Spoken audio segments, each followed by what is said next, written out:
This will be our last session for this semester, and this will cover two important topics, social work theories, and the other one would be social work helping methods and approaches. First, let us talk about the theoretical perspectives in social work. Why is it important to study theories? Just like in other disciplines, theories help us to understand social phenomenon. Theories seek to describe what's going on. They explain certain behavior. They seek to predict specific events, and theories can also guide us as we seek to control and manage events or changes. In social work, theories offer guidelines for therapy and other social interventions. They also help us understand our clients because they shape the way we view them and how we conduct assessments, interventions, and research. Now, how do theories develop? Social workers and practitioners, those in the field especially, they're important in contributing to the body of knowledge of the profession. What social workers do in the field defines what social work becomes. So the social construction of theory is actually an active, ongoing, and dynamic process. Theories may be categorized in many ways, but for this discussion, we will categorize them into two, and that is theories which fall under traditional social work theories and those that fall under critical and progressive social work theories. First, let us discuss traditional theories in social work. And these theories are differentiated from the more progressive theories which challenge and attempts to change social structures.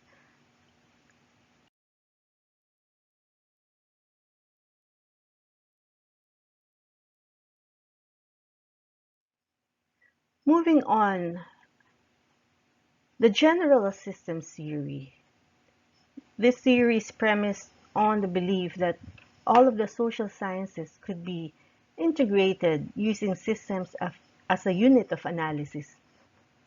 Here, human systems are believed to be intricately connected and therefore they must be viewed in a holistic way.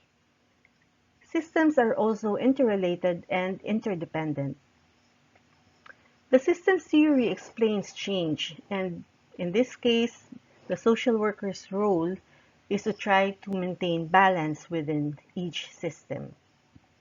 There are, of course, three types of systems under the general systems theory. First would be the informal systems, which include family, friends, neighbors. And then there's a formal system where members are officially or formally part of. Just for example, schools, employers where we work, and state structures. And then there are social systems such as church, clubs, associations, and trade unions. Now we will be discussing the four systems in the change process. So try to understand that this is now the helping process. And the focus here is on connections of families and groups, their resources, and their effective functioning. Here, the social worker tries to preserve social order rather than promote radical change. So here are the four systems shown by the diagram. First would be the change agent, and this includes the social worker, the agency, formal and informal resources which are needed to help the client. And then we have the client system, which could be individuals, groups, and communities who seek help.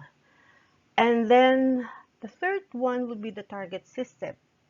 These are also individuals, groups, and communities whom the change agent system or the social worker, the agency, the programs, and the client system is trying to change. As an example, if you have a client who is a part of a family, then it is important that you would also try to work within that system, within the target system, to be able to help your client. And then the last one would be the action system.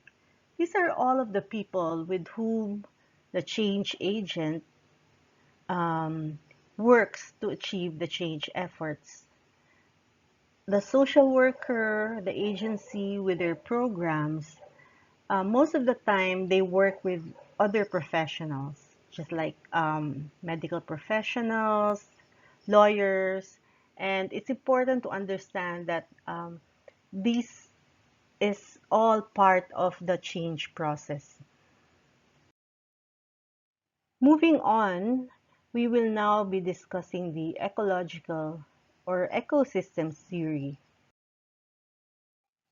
The ecological or ecosystem theory is somewhat similar to the general system theory. While system theory is primarily concerned with explaining change, the ecological or ecosystem theory examines individuals' relationships within the communities, within the ecological systems that the client is part of. So this would also include the wider society. The focus of this theory is on how human beings and their environment accommodate each other. This is based on the premise that harmony between individuals and their environment is achieved through mutual interaction, negotiation, and compromise. Under the ecological theory, I'd like to discuss briefly Bronfenbrenner's 5 types of environmental systems. This is based on the belief that we encounter different environments throughout our lifespan, which may influence our behavior in varying degrees.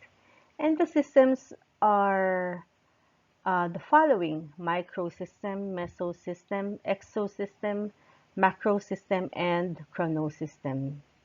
This helps us understand why we may behave differently when we compare our behavior, for example, when we are with our family, and also our behavior when we are at work or we are with our friends. First off would be the microsystem. All the roles and relationships that a person has in their immediate environment, these are all part of the microsystem. Attention is focused on family, school, neighborhood, church, workplace, and other places, which have immediate and persistent impact on the individual. Then we have the mesosystem.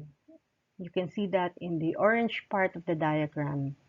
The mesosystem is actually the interaction among two or more microsystem environments. As an example, if you're working and then there's a tendency for you to bring home problems that you experience in the workplace. So there are two microsystems that are involved and interacting. Then, of course, we have the exosystem, the one in blue. The exosystem are all of the external social settings which affect an individual. It refers to the parts of the environment which impact an individual's development, even though they do not directly interact with that individual. As an example, if there's a ban on jeepney, it affects all workers who need to commute to work. Then we have the macro system, the green part, which forms all the larger cultural and social factors. which affect a person's environment, hence the person's development. As an example, there might be, on a larger scale, a negative attitude towards members of LGBT, which result to discrimination. So this happens at a larger and wider spectrum of society. Then, of course, we have what is called the chronos system. Chronos meaning time. The chronos system are patterns of change over the life course. This may also involve socio-historical contexts that influence a person. For example, a divorce would have lasting impact on a couple and even their children. So it is one example of a chrono system. Still under the traditional social work theories, we are now on the third theory, which is the person in environment perspective. The person in environment perspective, it views individuals and his or her multiple environments as a dynamic, interactive system in which each component simultaneously affects and is affected by the other. So there's a lot of emphasis on the client's environment. The purpose of this theory is to have an assessment tool. So this particular theory um, highlights the need for a tool that would help assess clients according to the environment which the client is part of. How do they do that? It offers a uniform system for describing, classifying, and coding participants presenting problem. The focus here is the participants' problems rather than the strengths. And there are a lot of sources about person environment and the coding system that it follows so that there would be a proper and systematic way of assessing clients. Looking closely at the assessment tool, which is developed by the person and environment system, there are four factors that are considered in making an assessment about the client. Factor one is guided by this question. What are the problems and strengths in social functioning presented by this client? So this actually serves as a guide or a tool in conducting an assessment of your client under this particular theory. Again, factor one focuses on the problems and strengths in social functioning. And then the second factor, what problems or needs exist in the social institutions in this community that are affecting the client? So it's looking now at the immediate environment of the client. And also it asks the question, what resources and strengths are available? And then the third factor focuses on mental health. What mental health problems are present? What are strengths does the client present? And then, of course, the factor four would be what physical health problems are noted? What are the client's strengths in this particular area? We will now proceed to the next theory, which is a strengths perspective theory. Unlike other theories, the strengths perspective actually focuses on the strengths of your client system. There's a shift towards seeing clients in the light of their capacities, talents. Clients have competencies, there are possibilities, clients have visions, they have hope. And so this is the core of the strengths perspective. Here, we understand resilience, which is the notion that people survive and thrive despite risk factors for various types of problems. This particular theory focuses on the client's resilience and capacity to help himself or herself. It views people as having a range of experiences, characteristics, and roles that contribute to who that person is. The focus of this particular theory is collaboration and partnership between the social worker and the client. The worker illuminates the strengths that exist and helps client create the vision of what life would look like when they no longer have the problem. So instead of asking what's wrong, you ask what's possible. Very briefly, I'd like to show this to you so that you would have an appreciation of the strengths perspective in the various steps of the helping process. So we have learned that in the helping process, we have the initial contact, we have goal identification, assessment, intervention, evaluation. So that's the helping process and the problem solving approach. We have discussed that before, but I would like to highlight the third column. How do we apply strengths approach specifically in a helping relationship?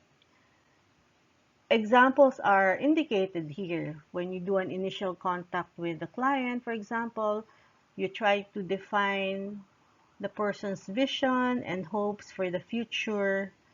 And then during goal identification, um, you try to positively state the client's vision according to his or her definition and meaning of the situation. I would just like to highlight that all of these activities and strategies are based on the belief that all clients have the capacity to help himself or herself, which is why the emphasis really is not on the problem but on the solution, on possibilities, and on what the clients can do. Again, this is how the theories have been categorized. We are now done with the traditional social work theories, and after this, we will be discussing critical and progressive social work theories. Okay, so here it is. The first one would be the empowerment theories. Empowerment theories would be somewhat similar to the strengths perspective. Here, social workers respect the knowledge, skills, and values of the client systems and promote client strengths to help create opportunities to increase one's sense of power or the ability to act on what matters. The key word here, I guess, would be power. So the social worker helps the client to realize the innate power that he or she has to solve his or her problem. It is also a process and efforts to help marginalized individuals or community to have some form of control and influence to their choices, transforming them into desired outcomes, touching on both personal and communal life. This is very applicable when social workers help children or people who are marginalized that are, for example, indigenous people groups. Here, the social worker exerts efforts so that the client system would have a say in the decision-making process. And empowerment practice also reflects a commitment to self-determination, client participation, and the openness of practitioners and services to being influenced by their clients. It's important to note here that empowerment theories put a lot of emphasis on ensuring the self-determination of clients. Therefore, the client is an active participant, an active actor in finding the solution to the problems. I think this is a good depiction of application of empowerment theories. As you can see, these are persons with disabilities, and when you have physical disabilities, they pose a lot of limitations on your ability to earn, ability to help yourself. But I guess through this project, the person with disability has been given an opportunity, a tool, so that he can be mobile. So he is able to participate more in helping himself, becoming self-reliant. And in a sense, this is a process of empowerment. Now, we are going to discuss the next theory under critical and progressive social work theories, and this would be the feminist theories. There are various types and perspectives of feminist beliefs, and I'd like to show five of these perspectives here, and each one would have their own focus of study. The first one would be the liberal feminism. This particular perspective focused on women becoming free by gaining access to the same opportunities as men. They oppose limitations on women's educational and employment chances and demanded equal opportunities for women. So that's liberal feminism. And then let's proceed to radical feminism. And the focus of it would be patriarchy or men's power and privilege.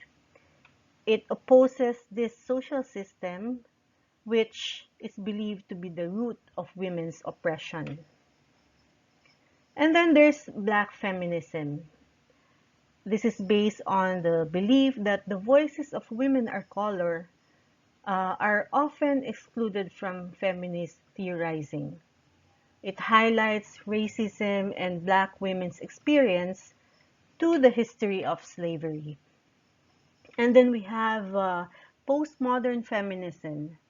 This focuses on the construction of social categories of sex and gender through language and discourse.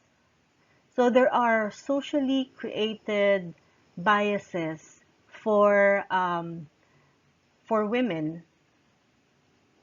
Certain social constructs are created based on sex and gender, and these are all reflected in language, how people communicate, how people regard women.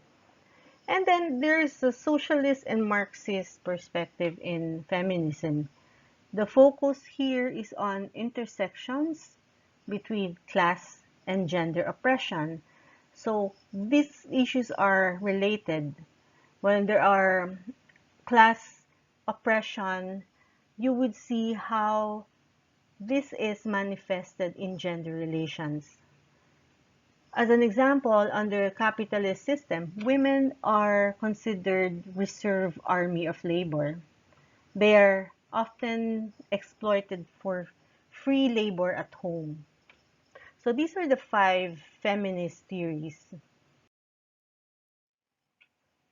It's important for us now to pause and reflect on how all of these feminist perspectives can be applied in social work practice. What is feminist social work? It's actually a social work practice that takes women's experience of the world as the starting point. It should be the starting point of analysis. And how do we do it? By focusing on the links between a woman's position in society and her individual predicament.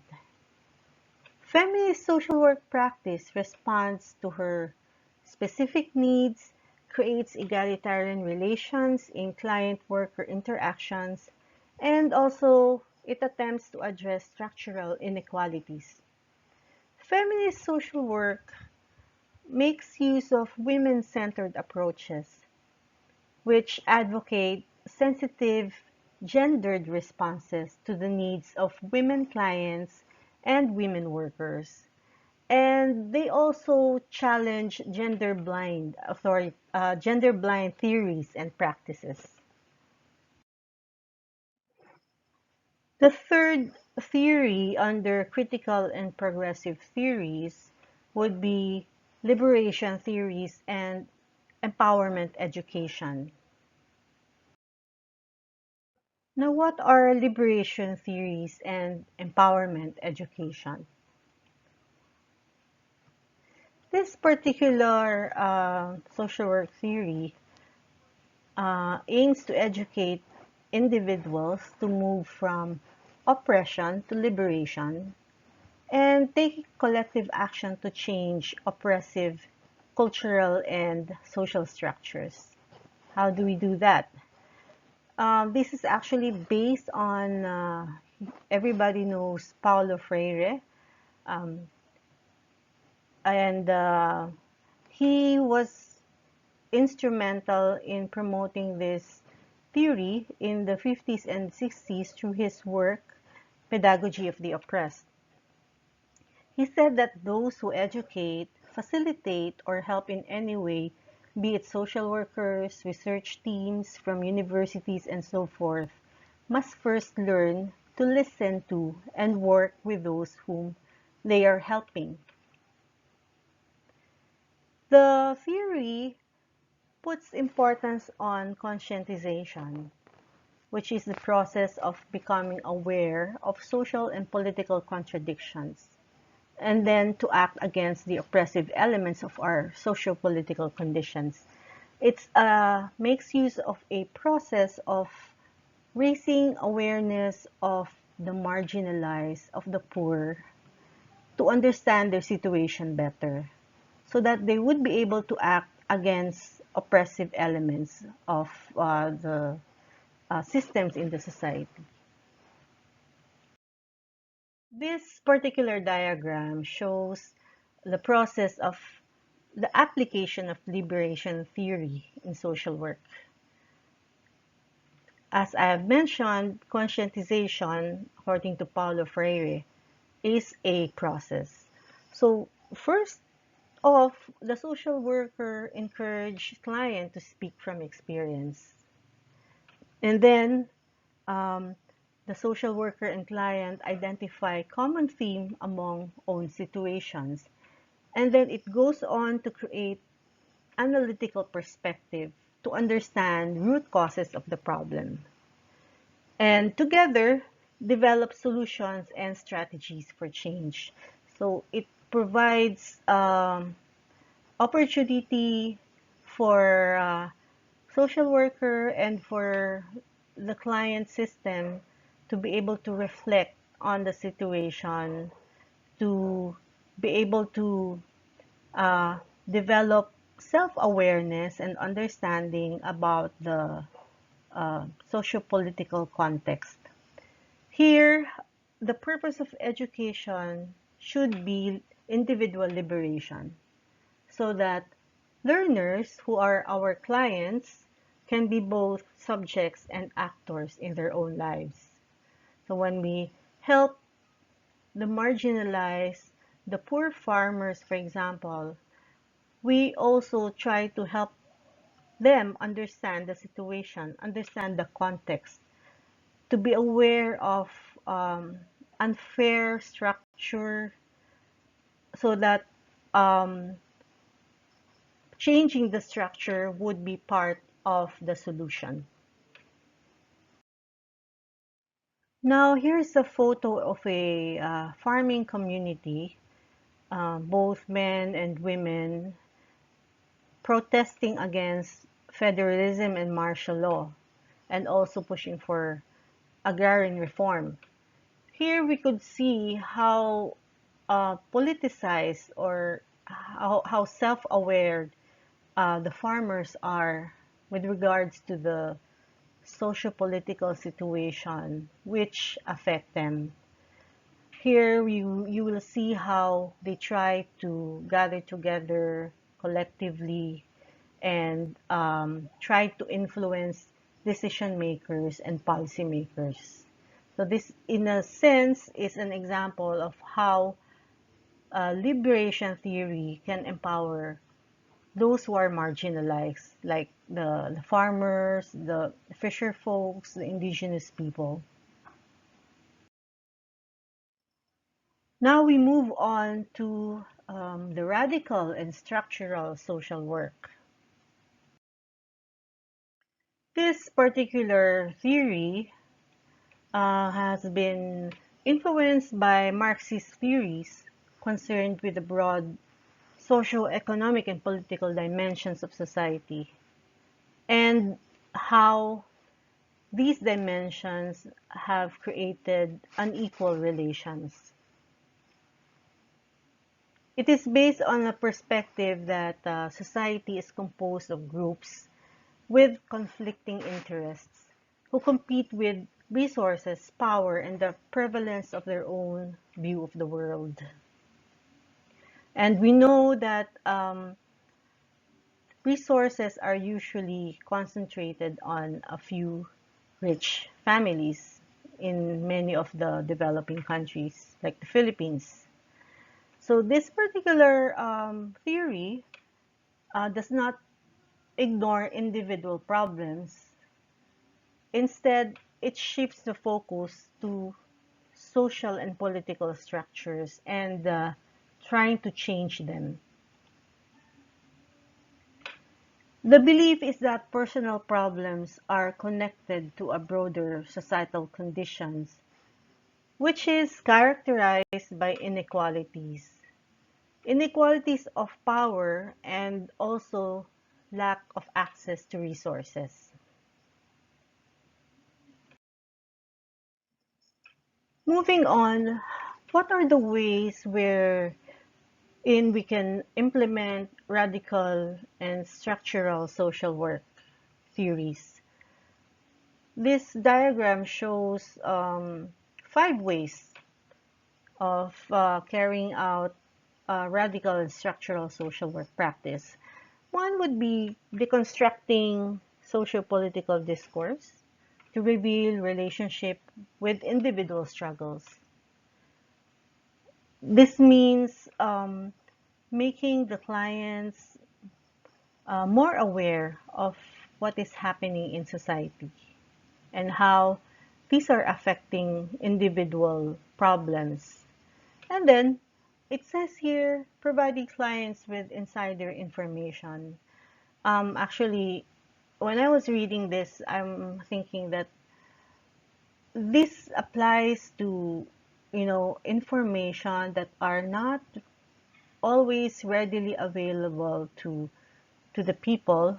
But as a social worker, part of awareness raising is to provide key information, key knowledge to the clients so that they would be able to understand their situation better. And then part of radical and structural social work is connecting people to needed resources. And also, the fourth would be helping clients negotiate problematic solutions. So it's a gradual process of educating and raising awareness, providing information, while also connecting to resources and empowering them to negotiate problematic solutions. And then it also involves, of course, changing social structures when realistic. So these are some of the ways where we can apply principles under the radical and structural social work theory. Okay, so the last theory under critical and progressive social work theories would be the eco-critical theories. And we will be discussing this in the next slides. The eco-critical theories is more recent theory and perspective, and it actually emerged in the 1990s in response to the need to expand ecological and ecosystem theories. Now, there's a shift, there's a focus on environmental justice, issues about sustainability and inclusiveness. The eco-critical theories are also highly influenced by the environmental movements and issues, as you are aware, issues about environment and climate change have become really important in recent years. And we experience that now with all the typhoon and the impact of disaster and our inability to take care of our environment. Social workers focus on the problems, challenges, and resources affecting the relationship between the client's living environment and welfare. This theory, it says that social workers should begin to see individual well-being as embedded in community, which is embedded in earth. There's a strong emphasis about on the environmental aspect of development. Moving on, this is a depiction of a village opposing oppressive toxins and toxic oppressions which threaten to submerge their homes. This is actually a cry for environmental justice. And this is happening among communities when they try to oppose policies and programs and projects which threaten environmental resources. And many of the communities rely on these resources as for their source of living. So environmental justice is one of a practical application of this particular theory. To summarize, we have just discussed important theories in the practice of social work, and they have been categorized according to what are traditional theories and what are critical and progressive theories. Moving on, this is another way of understanding social work theories. Here, the theories have been grouped into three: reflective therapeutic views, individualist reformist views, and socialist collective views. First off would be the reflective therapeutic views. The theories attempt to work on changing clients or participants without taking into account social and structural inequalities. They assist um, clients gain power over their feelings and take control of their lives. And then the next one would be the individualist and reformist views. Here, social workers preserve social order and provide support to those who need it so that clients maintain stability, fulfill their potential, and live with the current system.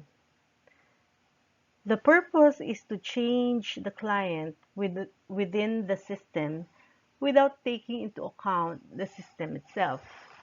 And the third theory would be a more socialist collective perspective. Here, social workers empower individuals, groups, and communities to engage in co-learning, dialogue, and collaborative action toward changing their realities and transforming the systems that perpetuate oppression. It believes that individuals cannot be fully empowered unless society is transformed. So again, these are three views in understanding social work theories. Looking at each view closely, the first one, reflective therapeutic. This is also known as therapeutic helping. The focus would be to assist individuals, groups, and communities to achieve growth and self-fulfillment using therapeutic approach. Under this view, we have psychosocial theories, clinical theories, and behavioral theories. And then the individualist reformist view is also known as maintenance approach. The focus is to meet individuals' needs and improve services while also ensuring efficiency of service delivery. The key word is maintenance, trying to keep social order, trying to keep balance. Under this view, we have the general systems theory, ecosystem theory, and strength perspectives. And the third one would be the socialist collective views, also known as emancipatory approach and transformational approach. The focus here is to seek cooperation and solidarity among those most marginalized and oppressed so that they can gain power over their lives. Obviously, the theories under this view are the feminist theories, Marxist theories, and radical theories. Again, this is another way of understanding social work theories using the framework introduced by Payne. Now we move on to part two of this discussion, which is the social work helping methods and approaches. I'm going to present to you um, selected social work approaches and helping methods, which I think are the most relevant, especially in the Philippine setting. The first one would be the direct provision model. And we are all familiar with the um, social amelioration program, which is in itself a form of direct provision. And this is applied to individuals, groups, and communities. The goal here is to enhance client functioning by providing material aid to eliminate or reduce situational deficiencies. Through this model, resources are mobilized, created, and directly furnished, while the client may also be advised and counseled in making optimal use of them.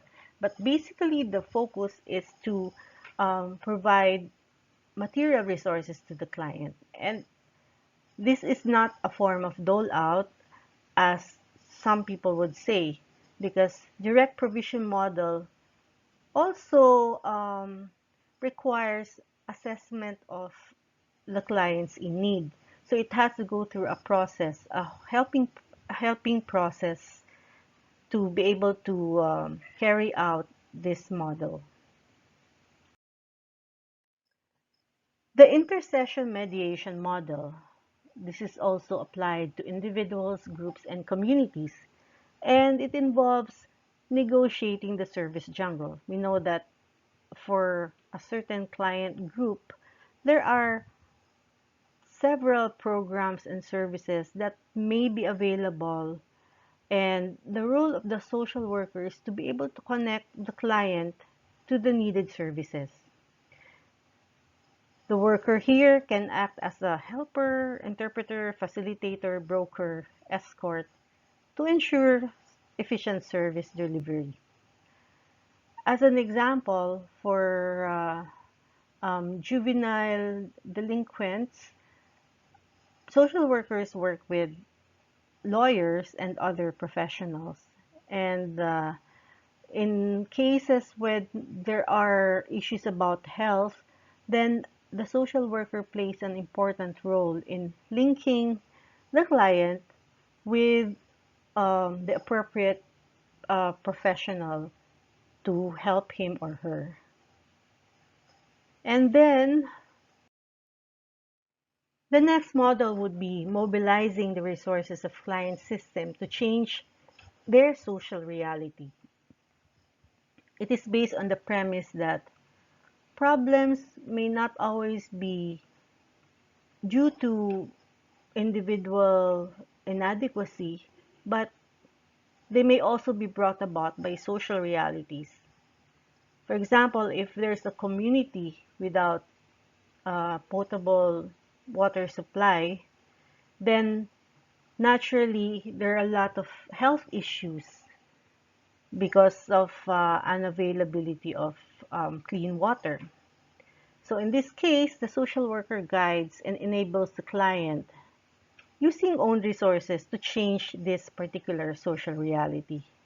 Communities can be mobilized to develop their own um, source of clean water, and this would greatly enhance the health situation of the villagers. Another model would be the crisis intervention model. It's a process for influencing the psychosocial functioning of individuals and groups during a period of disequilibrium. And it involves crisis-oriented, time-limited work, like usually from 2 to 6 weeks. And related to this would be the psychosocial approach, which is applied as well to individuals and groups. The psychosocial approach is system theory applied to individuals and groups with actual or potential problems in their psychosocial functioning. It is concerned with both the inner realities of human beings and the social context, which is why it's called psychosocial, because it considers the psyche, which is the inner realities, and also the social context, the social situation and condition. Clients' inability to function is caused by inadequacies, whether in the person or the situation. Behavioral modification, by the title itself, it attempts to change behavior of the client system, helping clients learn new behaviors and eliminating problematic ways of behaving. It is actually based on behavioral theory, where people repeat behaviors that are rewarded and abandon behaviors that are not rewarded or for which they are punished. And this particular approach is very effective when you are helping children. And the photo here is an application of behavioral modification. And during this pandemic situation, we always have to change the way we relate to people, social distancing, and wearing of masks. And it requires a lot of behavioral modification on everybody's part to follow the way to avoid the disease. Remedial approach. Here, according to Winter, group work is a form of social treatment. Guided group processes and activities are used in treating and rehabilitating individuals. A good example would be group work, which is organized for alcoholics and those suffering from substance abuse. Individual change can take place through these small group activities and processes. And then we have community organization. It's actually a shift from one-to-one mode of helping to more mass-oriented and community-based approach. And there are three models of community organization, or CO, as we call it. These are, one is locality development, social planning, and social action. For locality development, change is done through broad participation of a wide spectrum of people at the local community level, in goal determination and action. On the other hand, social planning puts emphasis on technical process of problem solving to address social problems. And then social action, we have taken this up in the past. It is a process of organizing disadvantaged segments to influence policies and programs. Locality development, the first model of CO. Again, the definition is change through broad participation of local community. The Kalahi Seeds Project, or KC, is a good example of locality development. The project pairs community training with block grants at the village level to enable communities to address their self-identified development needs, largely through financing and building public infrastructure and public services called sub-projects. This is a nationwide government-run project, and the photo shows an elementary school student crossing a footbridge in Surigao del Norte, which is made possible through the project. Funded by ADB and the World Bank, the bridges in the village made walking to school safer for children. The next model of CO is social planning. As mentioned, the emphasis is on technical process of problem solving to address social problems. A good example would be disaster rehabilitation through proper relocation and housing. And this photo shows project that was developed in Tacloban. The relocation and housing project would, of course, require expertise from planners and architects and engineers to be able to carry this out. Last,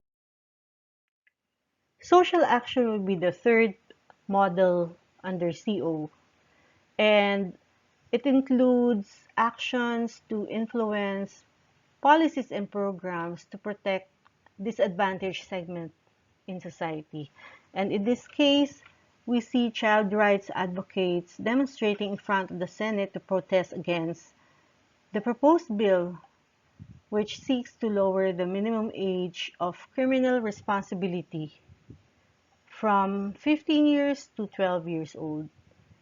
So this is also a good example of how advocates and social workers would try to protect the rights of children who are not able to protect themselves and who are not able to engage with policymakers and decision makers. This will be our last slide for the video, and this provides us with a summary of what we have taken up so far. We started off with an overview of social work, and we discussed the global definition of social work, what is generalist practice, as well as a little bit of history and knowledge foundation. It was followed by a discussion on values and principles, including how social work and social justice intersect, and also why social work is an empowering profession. And then we proceeded to discuss and learn about primary and secondary methods. Primary being working with individuals, groups, and communities, while secondary methods include social action, social welfare administration, and social research. We also had an interesting session on the helping process, which involves a step-by-step approach beginning with assessment, followed by planning, intervention, or plan implementation, evaluation, and the last step would be termination. And then this video covers theoretical perspectives as well as methods and approaches. I hope that you will find this presentation useful. Thank you very much.